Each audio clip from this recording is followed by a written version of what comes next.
আর আমাদের যে enter force কালকে এত ভালো কাজ করেছেন, বড় ল অ্যান্ড অর্ডার ক্যাজুয়ালিটির হাত থেকে মানুষজনকে বাঁচিয়েছেন, তাদেরকেও আমি সাপোর্ট দিতে এসেছিলাম।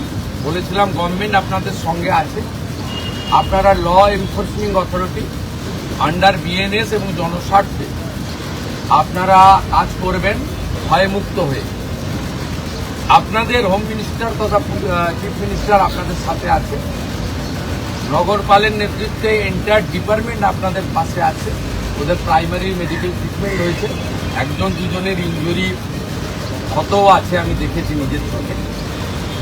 আমি শুধু আপিল করব, এই কাজগুলো করবেন না, এই কাজগুলো করবেন না, এই কাজগুলো থেকে বিরত থাকুন। যদি মনে করেন আগের সরকার আছে, আগের নিয়ম আছে, আগের মতো পুলিশকে ফোর্সকে হাত পা বেঁধে রেখে দেওয়া হবে, তাহলে কিন্তু ভুল করবেন।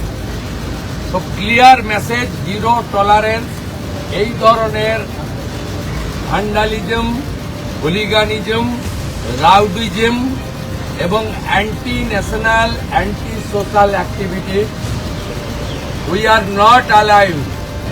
আমি পুলিশ মন্ত্রী, হোম মিনিস্টার হিসেবে লাস্ট ওয়ার্ড বলে গেলাম, একটা পুলিশের গায়ে যদি হাত পড়ে, এই সরকার তার আইন প্রয়োগ করে যতদূর যেতে হয় হবে। শুধু অ্যারেস্ট নয়, কনভিকশন করানো পর্যন্ত ক্লোজ মনিটরিং করার দায়িত্ব আমাদের থাকে। আর পুলিশের সমস্ত বন্ধুদের বলবো, বিএনএস যা বলেছে, আপনাকে ট্রেনিং পিরিয়ডে যা বলেছে, আপনার সুপিরিয়র যা অর্ডার দেবে অন স্পট আপনি চিন্তামুক্ত হয়ে করবেন। কে কোন দল করেন, কে কোন ধর্মের লোক, কে কোন সম্প্রদায়ের লোক, কে কোন প্রভাবশালীর ক্লোজ লোক, তার এগেনস্টে অ্যাকশন নিতে গেলে 5 বার ভাবতে হবে। আপনারা এই চিন্তা মুক্ত করুন। মাননীয় প্রধানমন্ত্রী বারে বারে বলেছেন।